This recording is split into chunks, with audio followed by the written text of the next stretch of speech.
A young girl named Esther saw someone walk past her. She noticed a pair of black wings behind the person and wondered if it was a black angel. However, she eventually saw a group of crows surrounding the person, causing his view to be obscured, and he bumped into her. Dietrich immediately came over and confronted the man, asking what he was trying to do to Esther. He then told Esther to go home as it was almost night and dangerous. They later found out that this strange man was actually a priest known as Father Abel Nightroad. At the Catholic church called St. Matthias Church, the caretaker, Vietz, welcomed him, mentioning that he had just come from Rome. Vietz was relieved that Father Abel Nightroad arrived before nightfall, as the area was quite dangerous and covered in true darkness. Vietz then proceeds to call Esther, who is a sister at the church, to take their guests to his room. Esther came out to meet the guests, and it turned out it was the same Esther he bumped into earlier on his way to the church. He was surprised because he had thought Esther was a boy by the way she dressed up earlier, but was punched by Esther, who stopped him from saying it out completely because she does not want Vietz to know about that. Meanwhile, Vietz is quite oblivious about it and thought that they were really getting along, so she left them to each other. Esther brought Father Abel Nightroad to his room, which turned out to be a very old room, but out of fear of being beaten up by Esther, he complimented the room, even likened it to when someone is back in a mother's womb again. Father Abel Nightroad later asked Esther why she was dressed up in men's clothes with some dangerous chemicals. She replied that she did not want to worry the bishop, as the bishop was like a mother to her. Father Abel Nightroad then experienced a stomachache, mentioning that it had been 3 days since he had last eaten. Esther hurried to get him some food, leaving him alone with his thoughts. As soon as she left, Father Abel wondered why God gave the sword to the young and weak. His mind drifted to the numerous burdens and responsibilities placed upon those who were often least prepared to bear them. In an estate, a car drove in, to which a row of soldiers welcomed the vampire, Lord Dula, who then asked if anything happened during the time he was not in Isfahan, to which the leader then replied that there is a small rebellion by the townsmen, but they have subdued it. Lord Dula then noticed Major Ikis, to which he asked if it was true that a Roman priest was sent here, which the major replied affirmative, and even stated the exact time he arrived and the church he was sent to. The leader then informed Lord Dula that the people involved in the rebellion often visited the St.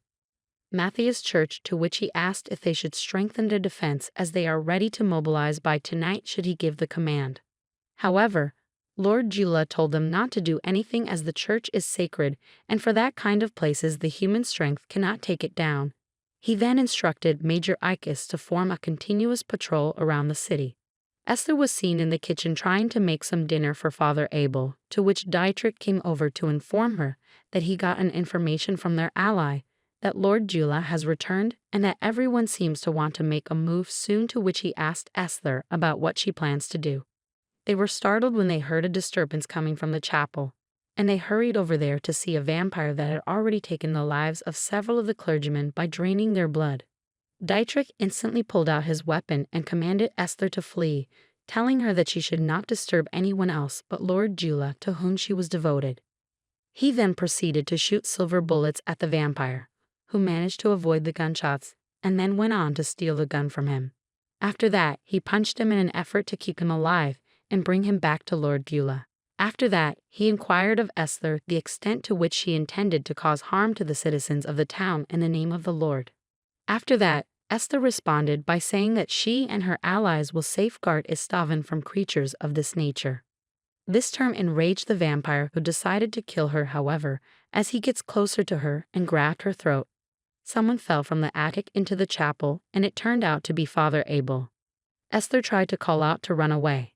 Seeing the priest, the vampire became enraged as he charged at Father Abel with a sharp fang that grew out of his back.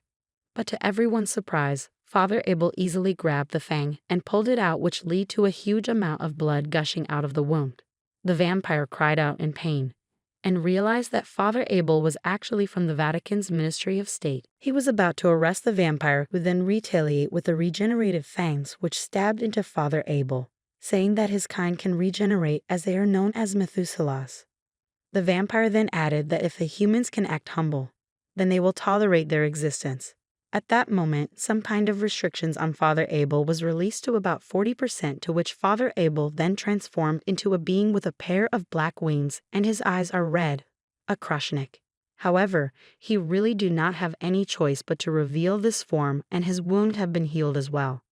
He then revealed that since vampires feed on humans' blood, then the Crusnik feed on vampires' blood. Esther and Dietrich later woke up from where they fainted, to which Dietrich apologized to Esther for not being able to protect her well and not being capable enough to save the people who were killed. Esther told him not to blame himself for that. She then remembered Father Abel, who had already transformed back to his usual self and was munching on some sliced bread with peanut butter. He even lied to Esther when she asked about the vampire, saying that when he threatened to shoot him, the vampire ran away. Esther watched Father Abel with a mix of relief and curiosity. She sensed there was more to the story than he was letting on, but she chose not to press him for details at that moment. Lord Jula was seen in his place as he looked at the picture of his wife, as he made a promise to make those who imprisoned her pay for their crimes. Lord Jula was having a meeting with Colonel Radcon and Major Ekis about the fact that the Vatican had raised some frightening monsters, to which he wondered if Abel Nightroad is one of them. So he instructed them to eliminate Abel Nightroad, as he does not want anything to happen to his plan. At the same time, Father Abel was seen as he sneezed due to the cold weather. They were paying respects to those that were killed by the vampire. The funeral had finished an hour ago, but Esther was seen as she was still praying, to which Dietrich told him that Esther always says that Estavan is cold and the days are short, so one should at least send their prayers to the dead while it's still bright. Dietrich talked about his past. His family was Germanicus, and his parents were killed by vampires. The first time he saw her, she was like this, praying for his parents and him. That was the time he decided to protect her in the future no matter what, and yet he is not capable enough. Esther walked up to the bishop with a determined look on her face. Her voice was steady, but with a sad undertone. She said she was going to leave the church and go to Jula's house to fight the vampires. She couldn't stand to see anyone else get hurt, and she knew that if nothing was done, the church could be attacked again. Even though there were risks, she made the choice because she wanted to protect her friends and her faith. The bishop knew how serious her decision was, so she stepped forward and gave her a gentle hug. She knew how important Esther's job was and how brave she had to be to do it. Even though the bishop was a kind and strong woman, she reluctantly agreed that this path was important. And then she told Dietrich and Father Abel to watch over Esther while she was on the trip. The bishop finally let them go after Esther promised to come back safely. As Esther and her allies were about to leave, the tranquil atmosphere of the church was shattered by a sudden, deafening explosion. The ground trembled, and the air filled with dust and debris. Panic ensued as the churchgoers scrambled for safety, their cries echoing through the sacred halls. In the chaos, Esther turned to see Bishop Vietz lying motionless on the ground, the life already drained from her body. Shock and grief gripped Esther's heart, but there was no time to mourn. Father Abel, ever the protector, grabbed her arm and pulled her to safety, his eyes filled with urgency and determination. Dietrich, his face pale but resolute, took Esther's hand and led her away from the devastation. As they made their escape, the sound of gunfire and further explosions echoed behind them. It was clear that the church was under attack by well-armed assailants. As they fled, Esther glanced back to see Father Abel standing firm, facing the attackers with unwavering courage. Among the chaos, she caught a glimpse of Major Ikis and Colonel Radcon, leading their soldiers in the assault. The realization hit her like a blow. This was a coordinated attack, designed to strike at the heart of their sanctuary. Father Abel was surprised that the bombing was caused by the city's army, who are supposed to protect, not to destroy. Colonel Radcon became enraged by what Father Abel said, so he asked Major Ikistres to go after Esther and Dietrich while he would deal with Father Abel. However, Father Abel told him that they should both face him together since they might get busy dealing with him. This prompted Colonel Radcon to ask Major Ikis that they should attack Father Abel together, to which Ikis agreed, and then set their firepower at Father Abel. Meanwhile, the other army surrounded Father Abel as well, who then immediately asked for God's forgiveness as he released the restrictions on him, turning to a Crusnik. At the same time, Ikis had already entered battle mode, to which he unleashed a barrage of shots towards the direction of Father Abel. However, he had indirectly killed the army behind Abel. This shocked Colonel Radcon as he realized that Icus was actually a traitor and was working for the Vatican's Ministry of State. As Colonel Radcon wanted to attack Icus in rage, he got kicked squarely in the face by Icus, who then explained that he was never on his side since the start and that there is one thing that goes against the original plan, which is that he does not remember being ordered to bomb the church. Colonel Radcon suddenly brought out his gun, which he shot at Icus, who immediately put up his guard and turned out to be a machine and not human, to which Colonel Radcon was dumbfounded. Icus then reveals that he was being sent from the Vatican Ministry of Special Operations with the codename Gunslinger. After dealing with Colonel Radcon, Father Abel informed Icus that the vampire captured yesterday and the soldiers just now were all been left in charge of the Iron Maiden to San Angelo. Father Abel then apologized to Icus about the trouble caused today and then asked him if he was the one who asked the citizens nearby to hide, to which Icus replied that he was not the one. Meanwhile, he expressed his thoughts about Father Abel not to reveal his power in front of humans and even commended him for protecting the citizens within the vicinity of battle. He added that he will go to the city to help get it under control as the Marquess of Hungary's plan is still in motion. He implored Father Abel to move quickly to stop it. Meanwhile, Esther was seen outside of the burning church as she held the cross, thinking about Beats, to which she burst into tears. Father Abel then came over to meet her and was relieved that Dietrich indeed brought her to a safe place. He comforted her about the loss of a motherly figure to her and told her that he is with her so she should not cry again. There was a second moon that arose in the sky after Armageddon, and it was referred to as the vampire moon. When Father Abel, Esther, and Dietrich arrived at the castle of Jula, a heavy pillar of lightning struck the mountain in front of them. Father Abel urged them to hurry since the lightning was causing the mountain to be struck. While everything was going on, Jula was observed in a room that contained a picture of his wife. He had been looking forward to this day since he intended to eliminate everyone who has been working against him. As soon as Esther and the others arrived at the location where Jula was, they inquired about the pillar of light that they had just witnessed. Jula responded by stating that it was the Star of Sorrow, that it was a weapon that humbles the ignorant masses from its lofty height among the stars, and that it was a star of hope that his wife had left for him. It was well known to him that Esther would have interpreted the pillar of light as a manifestation of God's wrath against the church because of its destruction. Esther grew outraged and launched an arrow at Jula, who just caught it in his fingers and then sent it back at Esther, aiming to murder her. However, Father Abel swiftly intervened and stopped the arrow from hitting Jula. The next thing he did was inquire of Jula whether or not he was the one who had caused his colleague, the axe field operator Crusnik, some trouble.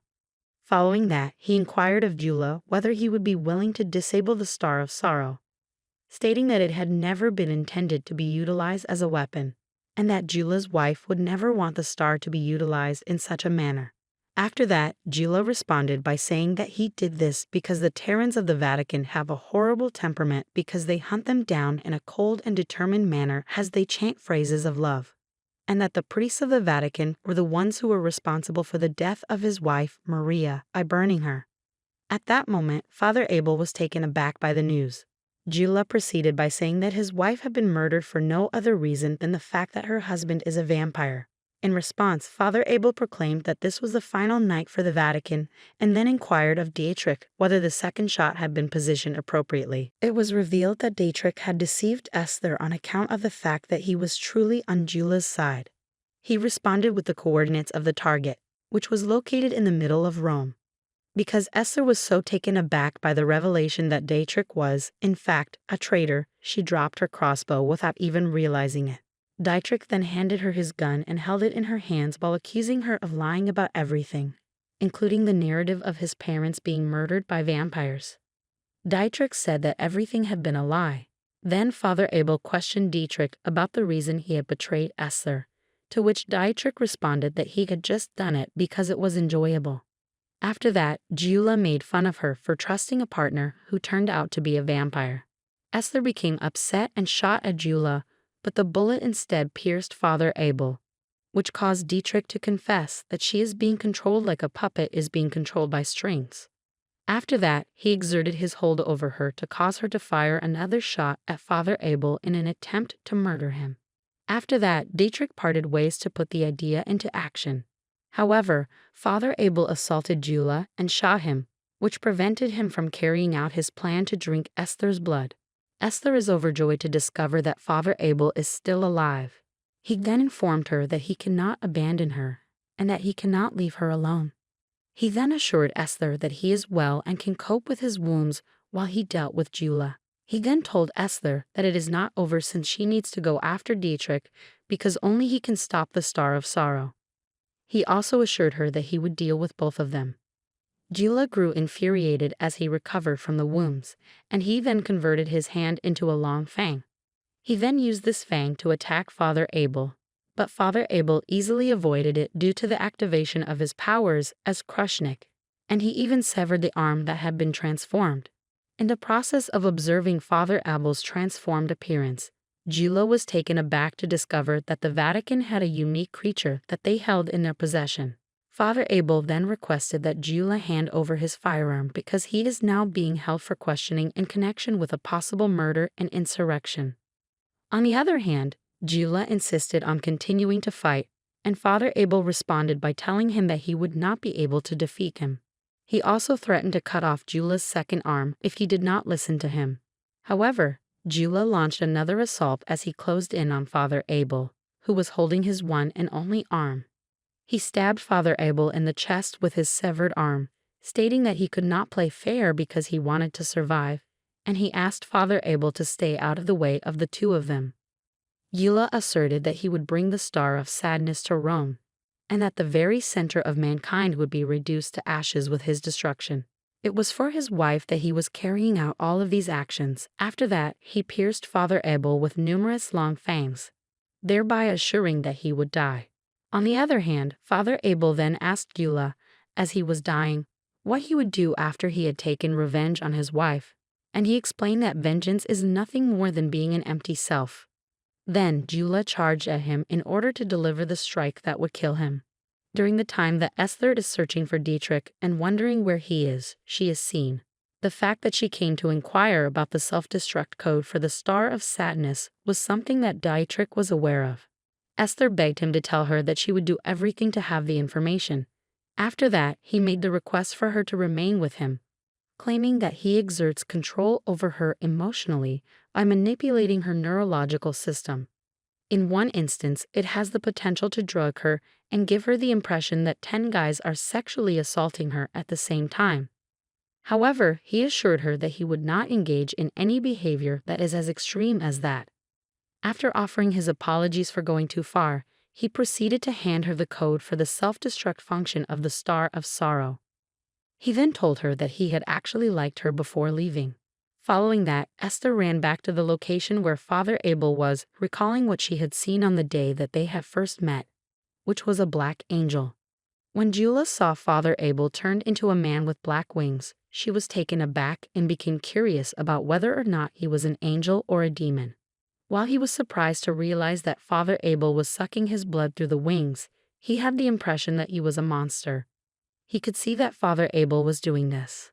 Next, Father Abel inflicted serious injuries onto Jula. As Esther approached Father Abel, she informed him that she possessed a self-destruct code.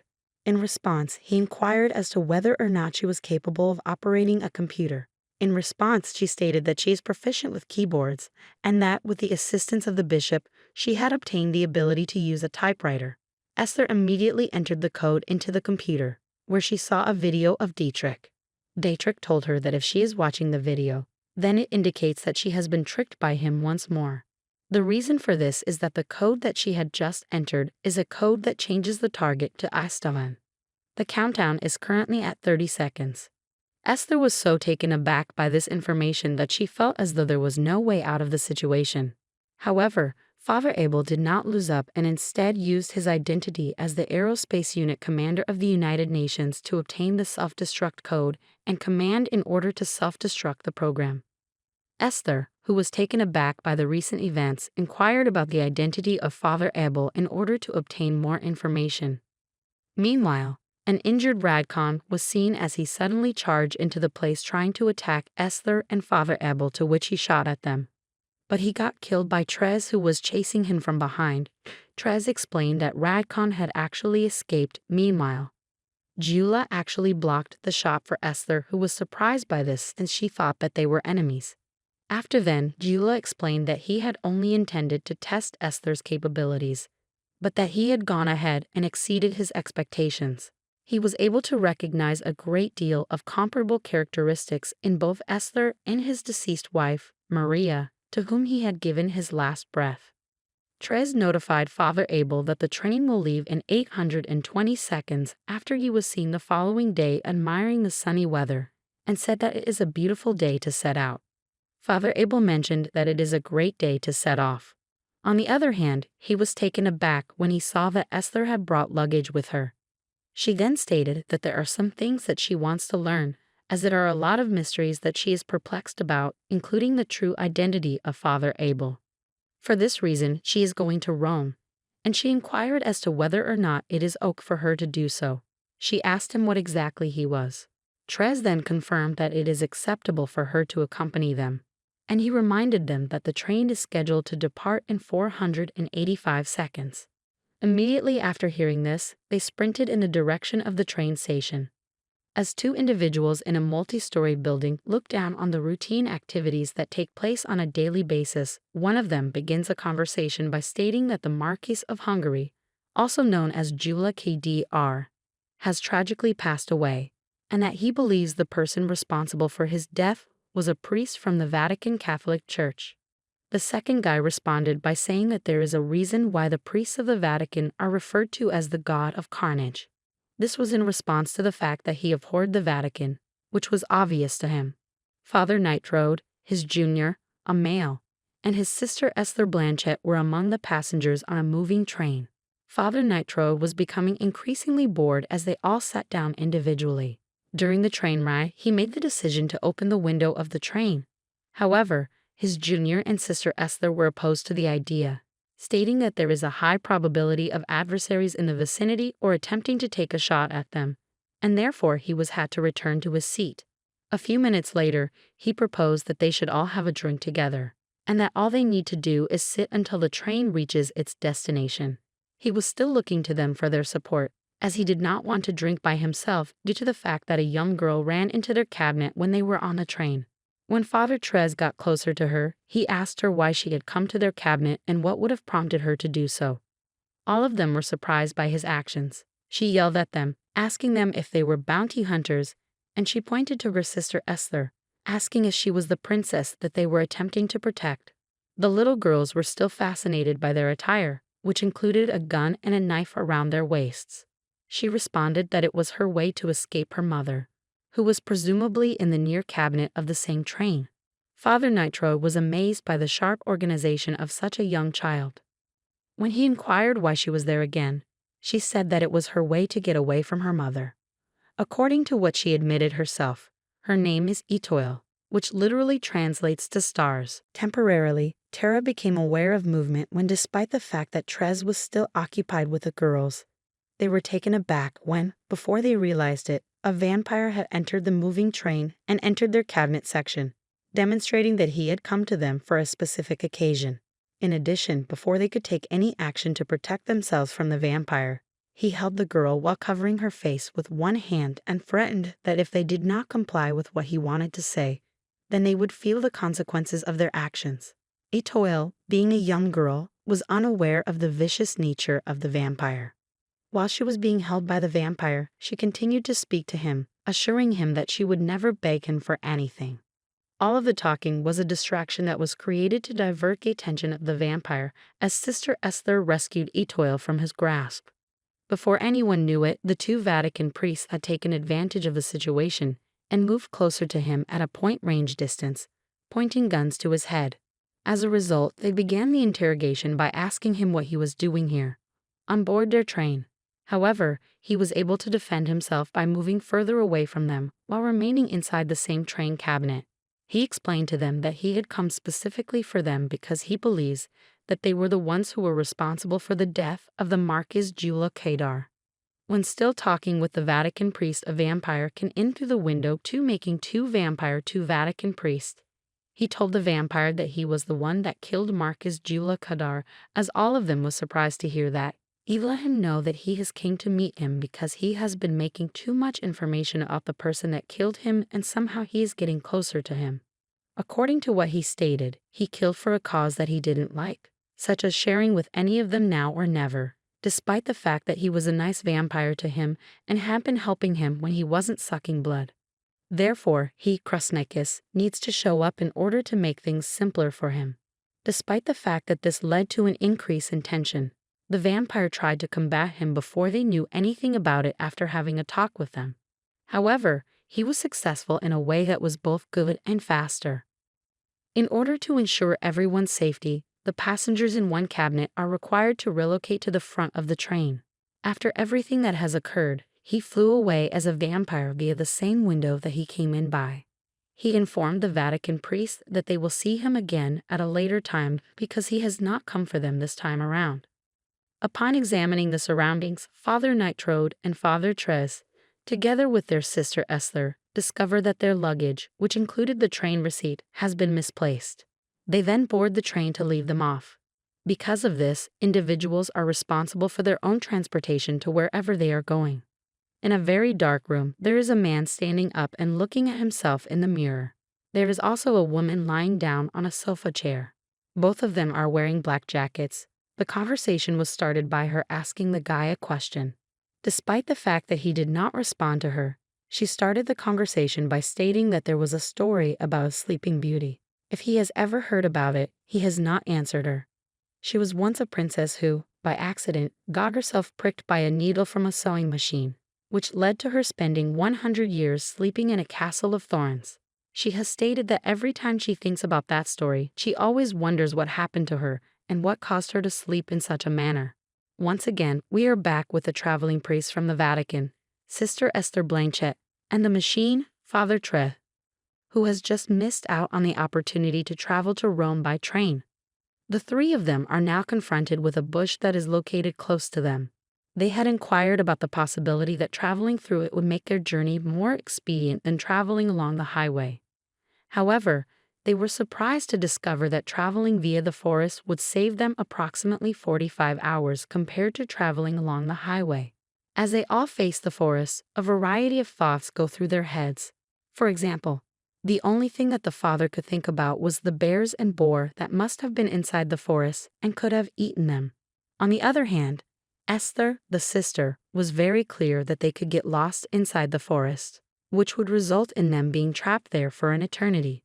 She also mentioned that the forest was so dark inside that she knew something was wrong with it to begin with. Sibling Esther was given the assurance by Father Nightroad that there would be no problems whatsoever so long as the machine that they shared was functioning properly. Now, as we are inside the jungle and strolling through it, Sister Esther can't help but notice that it is utilizing the same snake that has been there ever since it was there.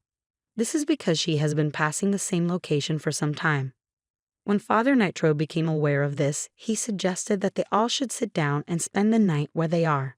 He did this so that in the morning, they would be able to navigate their way through the forest very well. However, when he was the third person who was in charge of using the navigator, he stated that it was not working there. When Father Nightroad was asked by Esther why he is not worried at all, he responded that it could be because he has always been sent to a difficult location or mission. He also begged his sister Esther to let her go through this because he believed that he was the one who would cause her to experience this inconvenience. As soon as Esther noticed that Father Nightroad was not present with them, he inquired with the other Vatican priest who was present with her. He stated that he was most likely surveying the region, and she responded by saying that she was always concerned about her home. During the time when Esther was still asking questions about Rome, Father Tres whispered that he had detected activity in the forest, which caused all of them to be completely alert. The only thing that Father Tres said in response was that the employer they are going to meet there is terrifying, and that the street and other things are not as wonderful as she could have imagined them to be in her head during her imagination. Still discussing when a plant with long stems was taking Sister Esther away, the Vatican priest and Father Tres had no other alternative but to fight the plant in order to save her. However, the problem is that Father Tres and the Vatican priest have not yet seen the vampire commanding the plant. Suddenly, Father Nightroad appears to be shaking with a cold chill all over his body. Father Tres asks her what happened to him. Suddenly, they heard a voice telling them that they must leave the forest because they are Terrans, which is causing them to destroy their forest. After hearing this, Father Trez asked for more clarification on what he was saying. At the same time, both of them had their backs turned to each other, looking carefully with their guns loaded and ready to shoot anything that came their way. All of this was taking place while it was still nighttime in the forest. Father Nightroad asked the voice if it was a Methuselah, which is a mythical forest that is neither human nor vampire. Following a struggle that was fruitless, Father Nightroad instructed Father Trez to remove his sister Esther from the trees and relocate to a more safe location, giving him the opportunity to be alone. It would appear that the tree has been there for the past 500 years, waiting for Father Nightroad. This is due to the fact that they were prior lovers. However, now that she has turned into a tree, he is able to recall the forest immediately, as it was a spot that he frequently went to before it turned into a bush. After a great deal of grieving between Father Nightroad and the tree spirit tree, a shooting took place between him and Father Trez against the forest tree. As a result of the conflict, which resulted in a bullet hurting one of Father Trez's machine parts, even his sister Esther Blanchett had to come from where she was in order to assist in defeating the tree spirit. As soon as they eradicate the adversaries, Father Nightroad, who was present in the land, recalls the path that led to it now. He joyfully instructed them to follow his footsteps as he planned to guide them out of the jungle. During the gun battle against the forest tree, every member of the family, including Father Trez, Sister Esther Blanchett, and Father Nightroad, sustained injuries. In order for them to continue their journey, the sister had to personally assist them in stitching some of the injured parts of their bodies. If it weren't for Father Trez, who was a machine, he would have been able to fix himself on his own. Even after sustaining an injury, he would continue to fire until he used the bullet to sever all of the extension branches of the tree. As the trees went to ashes in their very eyes, just like snow, Father Nightroad had to pray for her soul to find love after he had defeated Nightroad's father. He prayed for her soul to find love. They continued their journey once more after Father Trez and Sister Esther Blanchett had finished their work, and they phoned Father Nightroad to come and join them on the road as soon as possible. He was so taken aback by their response that he had to run after them as he was stitching his injured body part on his route, despite the fact that they were the ones who advised him to relax and take his time in treating his injury. When one of the guys saw Sister Esther dressed as a nun in the city, he raised the sound of his motorbike. He realized that the sound kept becoming lower and lower the more he tried to boost it, which led him to realize that he had run out of gas for his motorbike. The man was still considering how he could get petrol for his motorbike when he saw the woman who was acting as the coordinator. She was holding the firearms and looking really attractive. After seeing her for the first time, he was interested in getting to know her or perhaps becoming a friend to her because in his mind she was a beautiful nun. He asked his friend if he could introduce him to her because he was interested in getting to know her after seeing her. The person she was referring to was Esther, her sister. Even she had the impression that they were talking about her simply by looking at them. Yet she did not laugh hard enough to ask them or question them. In fact, the person who was standing next to her asked her why she was acting in such an odd manner. When Trez saw her doing something on her own, he asked her if she was all right with it. In the event that she is not, he will make it a priority to correct her because she is not. The machine informed Father Nightroad that they have not yet entered Rome because of the amount of time that they have all spent in the forest that they pass, indicating that they have spent more than the hour that they believe they have spent passing the forest. Father Nightroad told Esther that they have now arrived in Rome and that she could put his mind at ease. In spite of the fact that they have not yet arrived at Vatican, Rome, Father Nightroad said that finally seeing a town after traveling through the wilderness for such a long time would allow them to be able to make effective use of or appreciate the city during the time that they will be spending there. Father Nightroad Street, ramming the street at night they reach there. According to him, the street is full of drug dealer appearing alike individuals. Bare, looking at them, they appear to be popular enough, even possibly too popular. Father Nightroad Street stated this. After taking a look at the street, they all come to the conclusion that, in contrast to other towns, they would not be able to sleep on the street. Just as they were finishing their conversation, Father Nightroad pointed to a nearby inn and suggested that they spend the night there for the sake of increased safety. Esther was overjoyed to have this sister, and she suggested that they should stay in the inn next to her because she was in desperate need of a comfortable bed in order to rebuild her strength. There is a signal or a feeling that one of them who has been sent on a mission is nearby somewhere, but closer in the same city that they are with Father. There is still thinking about the person, who he might be, and what mission he might be on. Father is still waking up towards the inn. It instantly came to meet Father Thriz to tell him about this, and he was astonished that he had mistakenly shouted her name out of astonishment, asking machine in a loud voice, "What do you mean she is gone?" Before the machine knew it, it was unable to find Sister Esther again or find her. Apparently, Sister Esther has followed someone she saw among the throng. Assuming that he is wealthy, she continued to follow that guy until she came closer to him, at which point she saw that she was following the incorrect person. Little does she realize that she has abandoned her friends while at the same time she was concerned about Dietrich. Where she was resting her back against one of the walls of the street, thinking about what had just occurred with a worried expression on her face, when a group of street guys approached her and asked if she was a prostitute because she was alone in the street at night. The males did not seem to object, even though she was wearing nun attire in order to attract more customers, those do sex for money. Regardless of the fact that she was wearing, he tells them that they have missed their opportunity with her and that they should just leave her alone. The guy is tall and black. When Sister Esther discovered that the individuals who were pursuing her had turned back in response to his command, she realized that the problem was not becoming more and more challenging and difficult. When the neighbors of the man saw her with him, they all kept asking if he was the father to her or if he was her lover, but both of them ignored them as they walked down a street that was safer. According to Esther, the guys who carried her were just helping her get away from the bad guys. She was taking her to a more secure environment. After that, the conversation between the two of them continued, with the man asking her what she was doing in the city and more at this time. She then proceeded to explain to him what caused her to become lost in the street, that the town was not always like this until the invasion of the vampire guy, known for its vicious attitude. He asked her while they were both chatting if she knew anyone in the town on whom she could rely. He said that the town had been like this before. At the same time that he was trying to comfort her by placing his hand on her, he told her that she would leave for any location she came from the following day. Suddenly, all that Esther could hear was the loud gunshot that was fired, and she had to immediately close her eyes.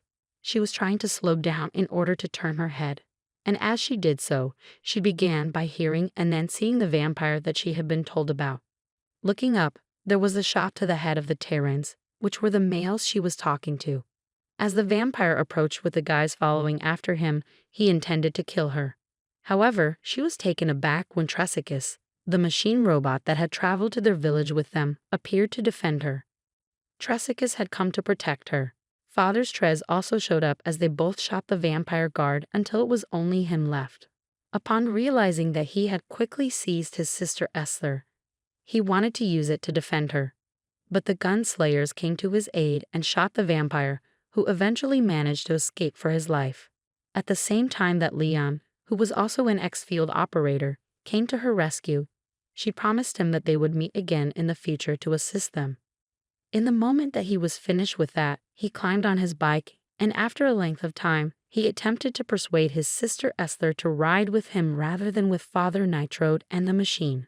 However, his sister declined to travel with him. In Rome, where they were all going, there was a nun sister named Sister Kate waiting for them as well. She had heard rumors about how beautiful Sister Esther was going to arrive, and she chose to keep counting the days until she eventually arrived, despite the fact that she had been seeing a lot of nuns. Esther inquired of Thriz on whether or not he was aware of the names of those birds, and she speculated that they might be pigeons. Thriz informed her that information was incorrect and provided her with the correct name for the birds, which are referred to as the common gulls of the seagull. Then he inquired of Esther whether or not she was feeling cold in this strong wind, to which she responded that it is almost springtime, which means that she is able to tolerate it. They are currently on a ship that is traveling across the Atlantic Ocean. During this time, they were on board a beautiful cruiser known as the San Ariel. Father Nightroad, on the other hand, was of the opinion that there was something wrong with the fact that they were traveling in a luxurious cruiser. He believed that there was some sort of conspiracy involved. Upon further investigation, it was discovered that Father Nightroad was experiencing seasickness. As he promptly went to the loo, she'd apologized to Father Trez for persisting on following the two of them and also for causing a lot of difficulties, despite the fact that she had never expected that going to Rome would bring her on board such a ship. The simple response that Father Trez gave was that he simply carries out the directions that he is given. He also disclosed that he was informed 937 seconds before the departure that flying with her would not be a problem. On the other hand, he cautioned her that they must not behave in an undisciplined manner until they are in Rome. The activity that she took the day before, which resulted in some harm to her, was mentioned by him. Following that, Father Trez began his patrols around the ship. While Esther was standing on the board and taking in the beauty of the ocean, she came to the realization that she was actually leaving home. She was so overcome with emotion that she almost shed a tear. It was at that same moment that a gentleman dressed in a suit and hat approached her with a handkerchief to wipe her face. He then inquired as to whether she was feeling melancholy because she was missing her home or because the beauty of the sunset was causing her to feel that way.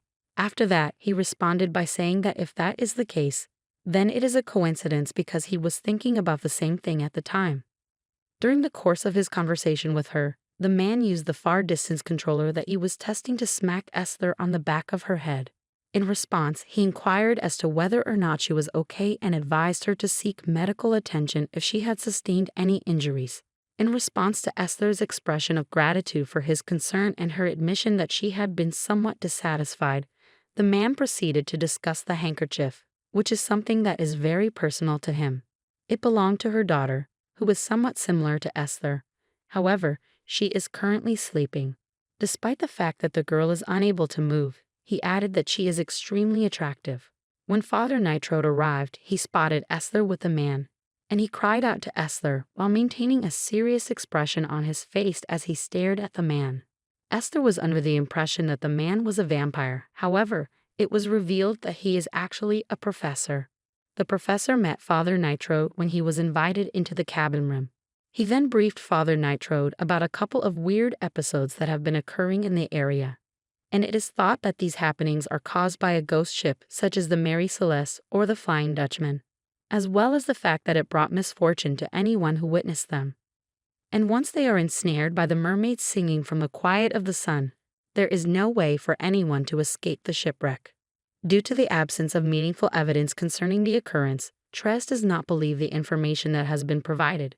When Father Nightroad asked the professor why he was on the ship rather than examining the mermaid, the professor responded by saying that this ship is actually the site to demonstrate his invention to the public and that Father Nightroad will be his helper. Father Nightroad then asked the professor why he was on the ship. It was proven that Father Nightroad's suspicions about the luxurious cruiser were correct, and that he is not making the most of his luck. After then, a young vocalist entered the room. It was well known that she had only recently made her first performance. She began to sing, then in the next line she ordered everyone to go to sleep. Her beauty left everyone, including Father Nightroad, speechless. She was so stunning that everyone was stunned.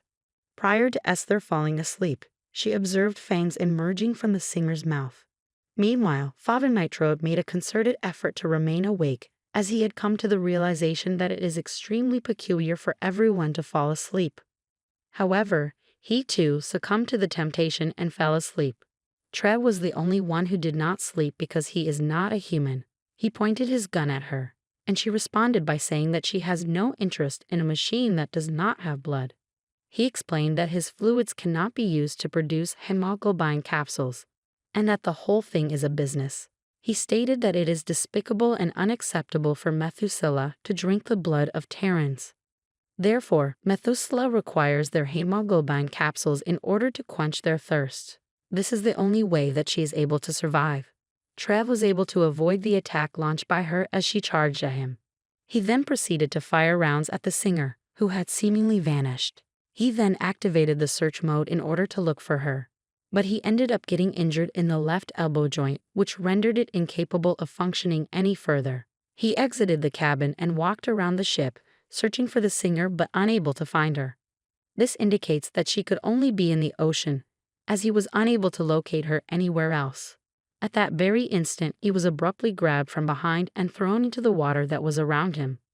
After Trez came to the realization that the singer was in fact a mermaid, he found himself in a position of disadvantage because he was unable to defeat the mermaid in the water. In addition to inflicting additional harm on him, the mermaid was on the verge of dragging him to the depths of the ocean when Father Nightroad came to his rescue. The professor then explained that in order to counterattack on such a fundamental level, one must have the same level of protection to which he revealed his proud invention, Earman. However, he was unable to comprehend how the professor and others could suddenly be in a state of health when they had been put to sleep just a few minutes earlier. It was then that Father Nightroad came to the realization that the Earman was the most recent invention that the professor had discussed, and that they were the guinea pigs for it. While they were having their conversation, Father Nightroad was dragged into the water by the mermaid who had the intention of killing him. He made the decision to abstain from using Crusnik until he was no longer in Esther's line of sight before he dealt with a mermaid. While this was going on, the professor requested Esther to gaze forward and revealed his research, which was a hefty android for sea battle called Poseidon WWW. Although it disintegrated the very next second, it was still able to save Father Nightroad and capture the mermaid. After that, a Vatican airship arrived to fetch them up, and Sister Kate informed them that she was present because Lady Katharina had requested that she be here. When the professor urged the mermaid to retract her statements, she responded by saying that a block of metal did not stand a chance against a shark, stating that the situation had changed. When Esther arrived, Sister Kate greeted her as well, and then the three of them traveled to Rome. When they arrived in Rome, Sister Kate informed everyone that they will be reaching their destination in a little while. In the 5 months that have passed since that time, Esther has developed into a true sister who dresses appropriately for the occasion. During her trip down the street, she came across a cat, and before she embraced it, she made sure to check to see if the cat had a wet paw. Despite the fact that the harmony in Rome is a peaceful place, she is unable to relax for some reason. She pondered whether or not this was due to the fact that she was searching for particular answers. When Father Trez unexpectedly arrived and shouted out the full name of his sister Esther, she was so frightened that she instantly hid the cat that he had brought with him. After that, she inquired as to what he was doing there, to which he said that it is against the law to abandon a center of the imperial Pope Palast, and that in addition, it is not permitted to keep animals in the government region. Sister Esther then inquired as to whether he still remembered her, to which he consented. She continued by stating that she had been working as a member of His Holiness Ministry of State Affairs, performing professional duties employment since the 20th of February. She also mentioned that she had completed the 5-month training and that she would be transferred to the investigation section. Sister Esther, who had recently acquired the status of a formal sister in His Holiness Ministry of State Affairs, observed that Father Trez did not even appear to be sweating despite the fact that it was a boiling summer. After that, she inquired about Father Nightroad as well. Father Trez informed her that he is on his way to them and is currently in the company of the Duchess of Milan, Catherine Sforza, who was also the Cardinal of His Holiness Ministry of State Affairs and a leader of the government in the Vatican. In spite of the fact that Sister Esther was perplexed as to why the Duchess of Milan was spending time with Father Nightroad, she requested that Father Trez give her some space, alleging that she was suffering from a stomach ache, and she subsequently fled. During this time, Father Nightroad appeared to have heard a voice that he had heard before, but he was unable to identify the person who was speaking to him. The Duchess of Milan informed him that the person who was speaking to him was his sister Esther, and that she had been standing there for some time. She also stated that Esther is an outstanding young lady, as she has won the first prize in every training. Father Nightroad was pleased with the remarks that were made to Sister Esther, which prompted the Duchess of Milan to inquire as to whether or not he considers her to be his daughter. She then inquired as to whether or not Sister Esther and Dietrich from the Rosenkreuz are acquainted with one another. Father Nightroad did not provide her with a direct response, and the Duchess of Milan, Lady Katerina, requested that he get in touch with the Empire because she had given the matter an appropriate amount of thought, as well as the fact that the crown of Methuselah is ruled by vampires and is intended to keep the Vatican in a state of equilibrium for hundreds of years. Sister Loretta came over to meet Lady Katerina with an urgent message. She informed her that the vampire who was being held captive in St. Angelo had, after receiving the water of life, murdered the jailer. Subsequently, the vampire broke through the bars of the outer circle of the jail and escaped. This occurred not long after the naked and bloodless body of one of the sisters was discovered at the confessional. After hearing this, Father Nightroad requested that Sister Loretta and Lady Katerina be relocated to a more secure location as soon as possible. It was observed that Esther, the sister, was conversing with the cat at that time. When she saw that Father Nightroad had a different expression with Lady Katerina, who is such a gorgeous lady, she'd appeared to be worried by the circumstance. At this point, she came to the realization that she had no prior knowledge of him. During the time that she was arguing, a sister who was hurt was spotted calling out to her sister Esther for assistance. Esther instantly raced towards her and inquired about what was happening with her. After that, the injured sister went on to tell that a vampire had escaped from jail, that she had been attacked, and that the vampire was intent on taking Lady Katerina's life. When Sister Esther heard this, she became concerned because she was aware that Lady Katerina was in close proximity to St. Angelo at the time that the outbreak occurred within the community. She asked the injured sister if she knew where the other victims were, to which she responded that she did not know because she was the only victim at the time of the attack since she was by herself. This was surprising to Sister Esther because, according to her, a vampire would have no problem killing a lonely girl. As a result, she inquired about the fate of the injured sister and how she managed to survive. As a result of the fact that she had witnessed the quickness of a vampire on multiple occasions, Sister Esther was aware that it was impossible to escape from a vampire. In addition, the UV protection gel is the only means by which a vampire can move around during the middle of the day. At that precise moment, a father could be seen exclaiming to his children that it is risky because the vampire had previously taken the life of a sister. Just as he was about to finish his speech, the injured sister abruptly beheaded him with her fangs that had grown out of her fingers. At this point, Sister Esther came to the realization that the individual in question was the vampire who had managed to flee. This individual asserted that Sister Esther is pretty intelligent for a Terran, given that it is a fact that no one can escape from a Methuselah who is on the run, and the fact that she had consumed blood during her lengthy vacation from her incarceration, which meant that the only option left for her was to locate Lady Katerina and kill her. After that, Sister Esther inquired as to the reason behind her pursuit of Lady Katerina, to which she responded that it was for the purpose of establishing her honor, as all of the Terrans would be humiliated and disgraced, and that she would take the head of Lady Katerina with her to the Empire. After that, Sister Esther stated that the vampire could not harm Lady Katerina because she is protected by the most powerful people in the Vatican. This prompted the vampire to attack Sister Esther, who had fallen towards the location of the fountain. Sister Esther then had the idea to pull the vampire into the water, which washed away the UV protection gel. The vampire was furious because she wanted to kill her, but then she realized that the UV protection gel had been rinsed away, and her skin had started to burn as a result of the sun's rays at high noon. Following this, Father Nightroad and Trez came to the rescue of Sister Esther, and they confirmed that the vampire had, in fact, passed away as a result of the blast of sunlight. As a result of the assistance provided by Sister Esther, Father Nightroad was thankful for the reduction in the amount of damage. After that, he handed her his jacket so that she could cover herself, and he expressed his excitement about the prospect of working with her. The purpose of Sister Kate's visit was to provide Lady Katerina with information regarding the aftermath of the incident that was caused by the vampire, as well as to inform her about its capabilities. On the other hand, Lady Katerina was not impressed, as she asserted that Sister Esther is not capable of dealing with a vampire on her own, and that she was simply fortunate in this situation. This was followed by a discussion over the matter of telling Father Nightroad that the AXE are currently attempting to establish communication with the Empire once more.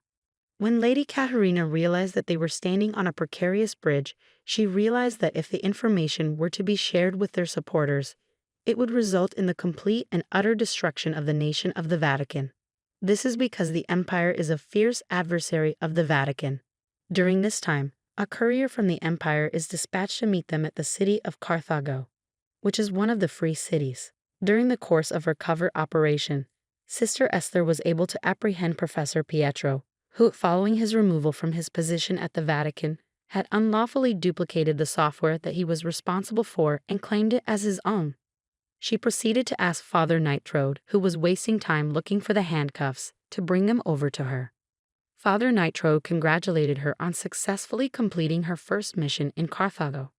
During their conversation, they talked about the criminal they had arrested, who had previously worked as a computer engineer for the Vatican. Father Nightroad expressed his thoughts that he did not anticipate that they would be able to capture him so easily. When Sister Esther was with the criminal, he told her that he had just finished a task because he had discussed the possibility of creating a sandstorm in response to the request of the magicians. Sister Esther then revealed what the criminal had talked about. Afterwards, they make their way to the embassy, where the Vatican is hosting a party for its guests. He spoke about Lady Katerina, whose work may appear to be fairly enviable. Yet she is required to move about quite a bit, and in order to ensure that the Vatican continues to preserve its credibility, she was also required to travel to Carthago. Sister Esther learned that Father Nightroad and Lady Katerina had known one another for 10 years, to the point where it was almost as if they had grown up together. Lady Katerina is also known as the Iron Lady. As the Father Nightroad continued to ramble on, he became aware that his sister Esther was no longer physically there with him. Esther was later observed in a different location, with her stomach growling. After the morning, she had not consumed any food at all. Her thoughts turned to the true reason she had traveled to Rome, which was to inquire about the fate of Jula and the other members of the church, and she wondered if they had all passed away. Father Trez then came over, and when he saw her, he asked what she was doing. She responded that she wanted to go to the cell where the computer engineer who had been arrested was being held, but she got lost. Father Trez offered to take her to the cell, stating that it is the duty of every member of the Acts service to offer assistance to a colleague who is in need of assistance while she is on a mission. Sister Esther then asked him if he could tell her anything about Father Nightroad, as she does not know anything about him. He responded by saying that he is unable to do so because Sister Esther is a regular officer and does not have sufficient access to the information of an ASC agent. Sister Esther then apologized for asking such a question on his part. On the other hand, he recommends that she should immediately inquire with Father Nightroad rather than spending her time looking for information elsewhere. Then, when they arrived at the cell where Father Trez was going to leave, he noted that Sister Esther was unable to open the door because it was too hot. It was then that he assisted her in opening the door. In addition, they found a figure of Professor Pietro that had been burned, which suggests that an individual had entered the cell from the outside and then burned the suspect to death at a high temperature. A fang mark was found on the deceased, which indicates that the vampire is still present in the room, as observed by Father Trez. When the vampire suddenly attacked them from the ceiling, Father Trez asked Sister Esther to duck, and he immediately went into war mode with his gun out and shot silver bullets at him. Sister Esther was taken aback by the vampire's ability to simply avoid being hit by those gunshots. Another discovery made by Father Trez was that the adversary possesses a pyrokinetic ability that is categorized as a Type F Ifrit. In light of this, Father Trez requested that Esther relocate to a secure location. Father Trez was then attacked by the vampire, which caused him to fall to the ground. It was at this point that Father Nightroad arrived, and to his surprise, he was also assaulted. He returned with his revolver, only to find that he had vanished. It was then that Father Trez warned Father Nightroad that he ought to pursue the vampire because it was possible that the vampire's true goal was the VIP who was present in the embassy. This indicates that Lady Katerina is in danger. Lady Katerina was in her room when she became aware of a burning odor, which was followed by the abrupt appearance of a female vampire appearing behind her and requesting that she remain still. She continued to look about, despite the fact that she was experiencing a great deal of anxiety, and she found out that it was a vampire. It was with great wrath that the vampire asserted that he was the imperial envoy that Lady Katerina had been looking forward to receiving. On the other hand, Father Trez fired a shot at the vampire, which caused him to believe that they had been betrayed by the Vatican. He then left and met with Radu, her companion, who inquired about the mission. As a response, Ion stated that she had been shot by the Vatican and that they have no choice than to serve them or perish, and that she has made her choice. In the moment that their flying ship entered the airspace of the new city, the commander of the Air Force there took the microphone and addressed them while they were still in the air. He informed them that they were not permitted to land since the Air Force had not verified their qualifications. It is certain that the individual who was traveling on the aircraft was either an agent of the Vatican or an agent that had been dispatched by the Vatican. Although they were on a mission, he responded from within the aeroplane that they did not have the authority to stop him because they were on assignment. In the regular way that they call it, the Holy Mission is being convened to investigate the attempted assassination of Cardinal Sforza that has taken place in the city. As a means of providing evidence for his claim to oppose the claim or order of the airspace management that they should refrain from landing in the city, the individual who was riding in the aircraft even used the Vatican law. There were a number of people, including Father Tres, among those who were inside the aircraft. The airspace management does not appear to be responding to them, and they have made charges that they will shoot them down if the Vatican Inquisitions refuse to address them or follow their orders. As a result of this, Father became extremely unstable, and his sister Kate, who had observed that he was becoming agitated, informed him that it has always been like this, ever since the ancient times, that the Inquisition of the Vatican, or simply the Vatican agent, has always been in conflict with the Carthago people, for one reason or another. She then said that regardless of what the airspace personnel are saying to them at this moment, they will not cause any trouble with it in order to preserve the legitimacy of the Vatican. In the presence of the Duchess, Father Tres accompanied her and supervised her as she disclosed to him that the Inquisitions had taken control of the entire city of Carthago. According to the Duchess, the Inquisitions are a group of individuals who are also referred to as the Fangs of the Vatican. These individuals were established by the Vatican in order to combat any opposition to the Vatican and to eliminate any vampire that they come across, regardless of whether or not the vampire actually belongs to the Imperial Envoy organization. Father Tres responded to her by saying that the calculations had been made as a machine, despite the fact that there were countless permutations and many different outcomes that may occur in the event that one of their agents were to face or have a conflict with the investigating authorities. Sister Esther is currently accompanied by her father, who is observing a group of individuals. The majority of them are males, via the binoculars. They are doing this while they are on the Nightroad. She was reading out the reason for being there while she was holding his hand. It would appear that they are there for the purpose of conducting an investigation, despite the fact that it is a secret regarding the murder of Bromini, who was just killed yesterday. They are scrutinizing the belongings that are with them in order to determine the reasons and methods behind his death or murder. Sister Esther was with another woman at the time, and she was telling her about the phantom firm that belonged to the empire. She also emphasized that the free city of Carthago has a significant number of companies of this kind. In light of everything that has been discussed, Sister Esther Blanchette was curious to inquire about whether or not her father's eyes could be fixed or healed. However, she responded by saying that she does not need to focus on her father's eyes but rather on herself, and that she believes that he has a good hearing that will be of assistance to him when he is in danger. When they drew closer to Father Nightroad, they noticed that he was looking through a brochure that was in his hand. When they asked him to be shocked, he revealed that the pamphlet was an underground map of the water channel that included the entire region in which they were currently located. The map was so comprehensive that if Father Nightroad was particularly concerned, he would be feeling anxious since he had anticipated that it would be nothing more than a sketch map of the location. But it turned out to be something else entirely. During the time that Father Nightroad was reviewing the results, he saw the Cabrel Eliza at the next location of their mission. This location had been labeled as Seal ever since the death of a well-known lieutenant named Joliet. Since that time, the location has been sealed off from the outside world, making it impossible for anyone to reach it. As soon as Sister Esther recognized the name Lieutenant Juliet, she became intrigued about his identity. Despite the fact that it was getting late, Father Nightroad Quick was making preparations to relocate them from where they were. However, his sister Esther continued to be a source of distraction for him, but he did not give in to her demands.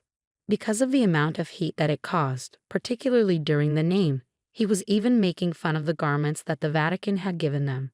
It would appear that Father Nightroad has prepared for this mission to be carried out by himself, since the Vatican has mandated that it be carried out by him alone.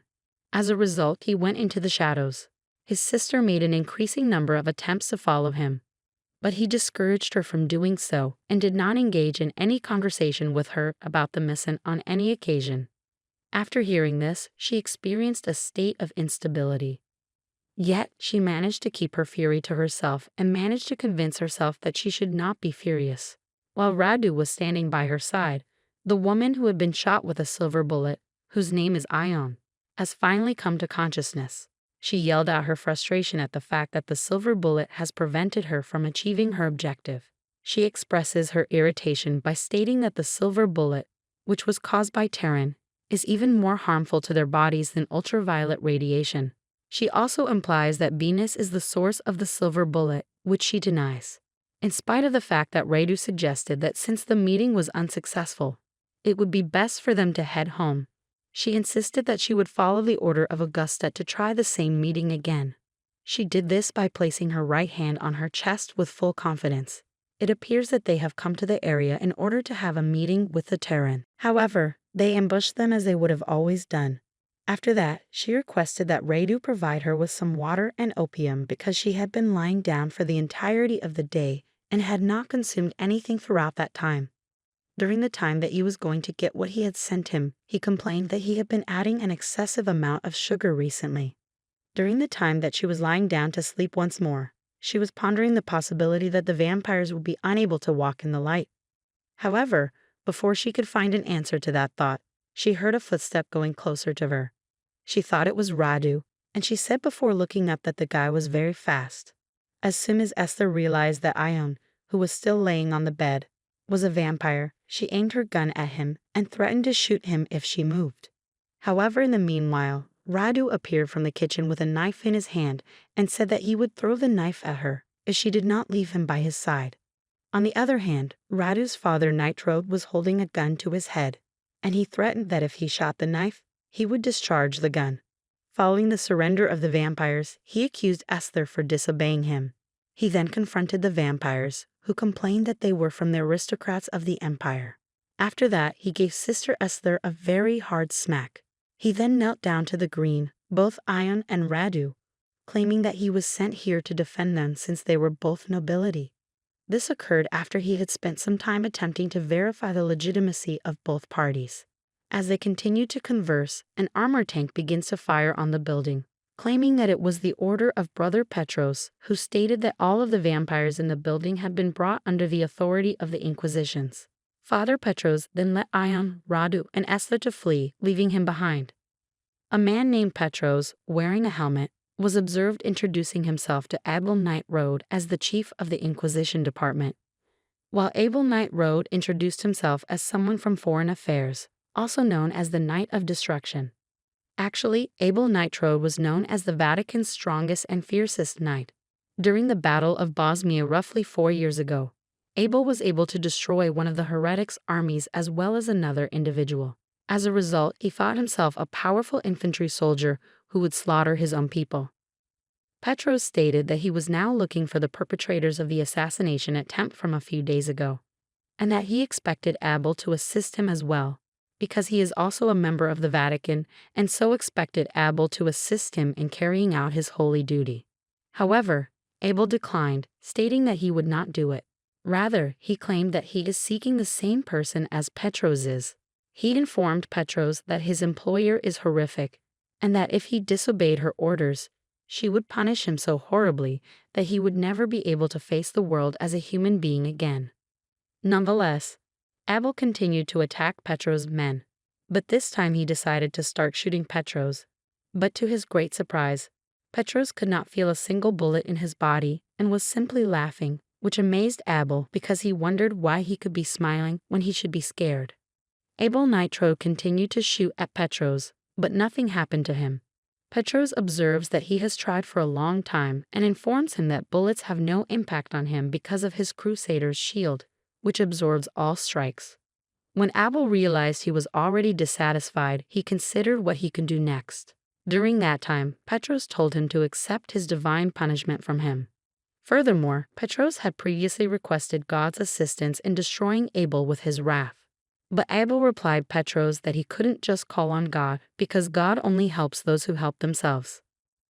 Petros, on the other hand, did not want to dispute with Abel again, so he remained silent and let Abel handle the situation on his own. but he insisted on killing Abel and avenging the captain. Just then, he decided to set up a holy war between men in order to put Abel to the test since he underestimated him.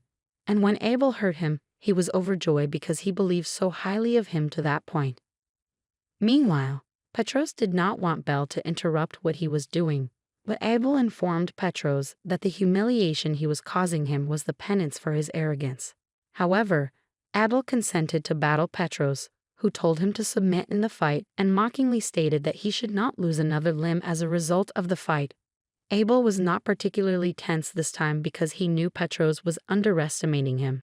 Surprisingly, Petros produced a pain reliever with the syringe, claiming that he wants to escalate the situation, but Abel advised him not to waste his time because he could simply go to the hospital. So he replied that he would go to the hospital later, after defeating Abel. Then, unexpectedly, he crushed on Abel.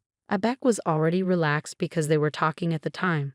But Abel did not lose himself, since he used the vampire's acceleration against Petros, which is similar to his power. Petros was surprised and unable to close his mouth. However, Petros was well prepared for Abel, how he brought out a serum produced by the Vatican to combat vampire acceleration. Although it was his first time using it, the struggle required it, so he hoped that when Abel died, Father Nightroad would be honored wherever he went. Petros bowed goodbye after being requested to administer the divine punishment to Abel, who was bleeding profusely on his face. Everyone was proud of Petros for finally killing Abel. They were happy he killed him because Abel was so disrespectful to him. But Petros warned his people not to speak ill of Abel because he believes in retribution. Since they are all serving the Lord, he knew that everyone should be forgiven after the conflict so that they might pray for Abel's eternal rest, which is recognized to be the duty of God's warriors. He prayed with his troops on Abel's body, then instructed his soldiers to go out and find the vampires who attempted to slay Cardinal Sforza, as they needed to apprehend them. He fled to seek for additional vampires, leaving only his men. 10. One of Petros' ladies was observed standing alone by herself when another lady approached, pitying Petros. But the Petros lady requested the lady, who was a Terran, not to touch her since she did not want to come into contact with a Terran. So she warned the Terran lady, looking fierce. However, the Terran lady showed her own crop color as well, because she remained calm during the tiny girl's yelling. Even this time, the little girl was taken aback because she had not expected the Terran lady to be so aggressive. Yet, the Terran lady was not afraid of a small child like her. The Terran lady eventually lost her rage and chose to take care of the child, apologizing for injuring her, despite the fact that she was attempting to kill the boy at the time due to the way she addressed him. Iseb, the young child, did not expect the Rarin to shoot at her for no reason.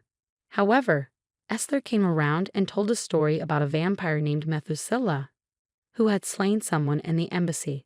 Whereas, if a Methuselah appeared alongside Cardinal Sforza, anyone would have taken action. She told the narrative to the young child and the Terran. She even believed that what happened in the story was an act of extremism. So Esther left the young baby that the radicals Shar meant earlier, which are the individuals who disagree with the Empress' decision yet continue to prepare a war with the Terrans. Furthermore, Esther had heard rumors among the aristocracy that some were opposed to imperial kissing and would stop at nothing to launch the war. She had seen how those folks intended to sabotage their goal. While they were still talking, some Torams appeared unexpectedly, and before they knew it, Esther was detained as the small girl yelled for those men to release her, revealing that Esther is not a vampire after all. But the Terrans were perplexed because an informant merely told them about a vampire, who appeared to be the small girl. So Petros ordered his soldiers not to kill Esther or the small girl, but rather to bring both of them alive so that he could ask them some questions. Petros urged his guys to inject the girl's voice with liquid silver so she would settle down. Radu suddenly emerged, apologizing to the little girl for being late, and the girl indicated how concerned she was because Dad had been gone so long. While Radu was handing over the key to the small girl, Hyan, a Terran girl, noticed Radu and the little girl together and requested the little girl to leave Radu, whom she knew as the Baron of Luxor. Hyan was perplexed at first, but the girl insisted on leaving him for a moment because she had a question for Radu. so she asked Radu if he was speaking to himself when he previously mentioned fanatics. Ayan was unable to accept the fact that Radu was the cover agent. In fact, he even asserted that he was the one who had saved them. On the other hand, Radu himself asserted, much to his astonishment, that it is in fact true, and that it is much simpler to initiate a war between Methuselah and Terran if the messenger is killed by a Terran. Radu continued by saying that he was the one who informed the Terrans about the safe home located above them, and that they ought to have decided to kill his companion. Due to the fact that he was the one who prevented Lady Katerina and Ayan from meeting last night, and the reason for this is because it is for Methuselah's future. He asserted that it is not possible for Methuselah to coexist with Terrans. Yet their empress is interested in negotiating with the Terrans. But that is not how he would like things to go. In addition, he had always been envious of Ayan, and the empress does not favor him. So the only thing he can do is modify the rules, or more accurately, change the world by using fire to regenerate the world whole. Additionally, this was the motto of the group that was known as Rosenkreuz. In order to alter the rules of the race conflict, he asserted that he would not hesitate to take any action under any circumstances. Then, all of a sudden, he vanished behind his sister Esther, and he was holding the gun with her. He was going to pull the trigger, but an investigator who was startled to find that a vampire was shooting another vampire intervened and prevented him from doing so. Following that, he charged at Radu in a fit of rage and assaulted him, telling him that he was going to be punished by God. During this time, Esther, the sister, was concerned that regardless of which side prevailed, it would not be beneficial for them. Radu, who was surprised that the Inquisition did not appear to be injured despite the fact that he attacked with his fire, continued to be attacked by the Inquisition. As Sister Esther raced away from the conflict, Father Nightroad yelled out to her to get aboard the ship as soon as possible. She instantly grabbed Ayan and took him with her. In an effort to prevent Ayan from escaping, Radu immediately began to pursue them. Despite Father Nightroad's attempts to stop him by shooting at him, he was able to avoid all of the shots. After that, he arrived at Ayan and was intending to kill him. However, Radu was attacked, and as a result, he fell into the water. During this time, Ayan experienced a state of unconsciousness, from which he awoke after having a dream about his history with Radu. He awoke to saw his sister Esther standing next to him. She had already attended to his wounds. Nonetheless, he is regretting the fact that he was unable to comprehend his friend Radu, and that he would have died if that was what his friend wanted, because he is the only friend he has. Immediately, Sister Esther comforted him and informed him that she is with him. Ayan responded by saying that she is exceptionally remarkable because he is thankful for the assistance that she has provided. In spite of the fact that they saw that Father Nightroad appeared pale, he assured them that it was nothing to worry about and that he would fetch them some tea. Father Nightroad arrived to check on them. After some time had passed, Father Nightroad went to take a shower in order to wash his wounds. He had been injured, but he did not want his sister Esther to know about it. When Sister Esther entered the room, she observed that there was no light on. She then encountered Father Nightroad, who was conversing with himself. She inquired about it, and he said that it was nothing. It is clear to her that the reason she grew emotional was due to the fact that Father Nightroad does not have faith in her being.